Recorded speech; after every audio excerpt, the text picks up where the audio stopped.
A long time ago, on a cold December night, a family sat together near their fireplace, enjoying its warm golden glow. The parents laughed at a joke their eldest daughter, a 17-year-old girl, had just made. Meanwhile, her younger siblings, only 5 and 6 years old, played in the warmest corner of the room.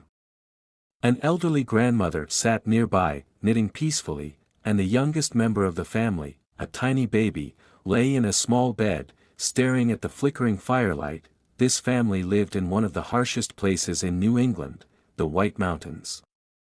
The winds howled fiercely all year round, and rocks sometimes tumbled down the mountain at night, waking them from their sleep. Despite their isolation, they never felt lonely. Their home was close to an important road connecting the mountains to the St. Lawrence River. Travelers often stopped by, some for water, others for a friendly conversation, and weary hikers were always welcomed with a hot meal. The family treated every visitor with kindness that money could never buy. That night, a strong wind rushed down the mountain and slammed against their door, making a loud knocking sound before moving on. The family froze. Then, they realized, it wasn't just the wind. Someone was at the door. When the eldest daughter opened it, a young man stood outside, shivering from the cold. The grandmother quickly placed a chair by the fire for him. And as he warmed his hands, the baby reached out with tiny fingers. The girl smiled shyly at their unexpected guest. "This fire is exactly what I needed," the young man sighed. "I've been fighting the wind for 2 hours," he explained that he was on his way to Vermont, hoping to reach Burlington. He had planned to make it to the valley that night, but the warm light from their window had drawn him in. Just for a little while, he wanted to enjoy the warmth of their home. As they sat together, the house suddenly shook, as if something huge was stomping down the mountain. The father glanced out the window and chuckled. "The old mountain is reminding us he's here, throwing rocks again. But we're old neighbors. We manage. I even built a safe shelter outside, just in case he ever tries to bury us." The young man smiled, feeling comforted by their calmness. As he ate a hot meal and listened to their friendly voices, he found himself opening up, a rare thing for him. He shared his deepest dream. "I want to make my mark on the world," he admitted.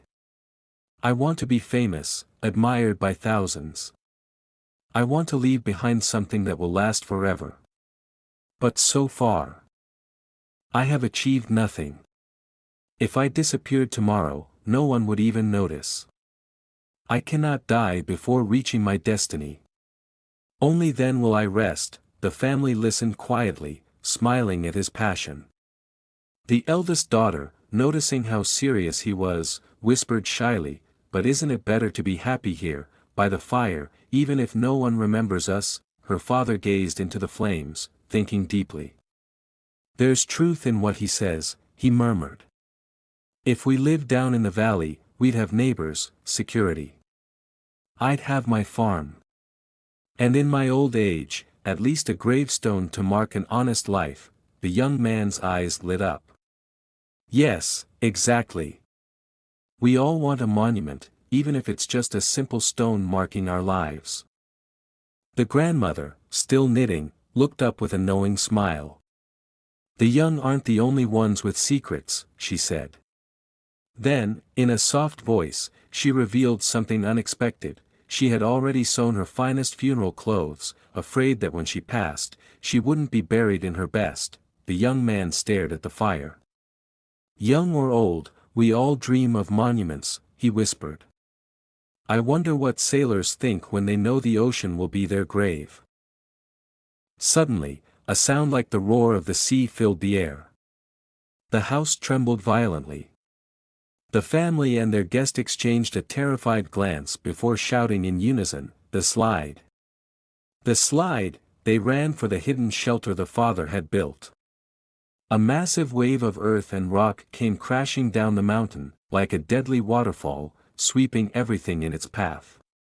But just as it reached their house, something unbelievable happened. the landslide split in two, flowing around the house instead of burying it. By morning, smoke still rose from their chimney. The fire crackled as if nothing had happened.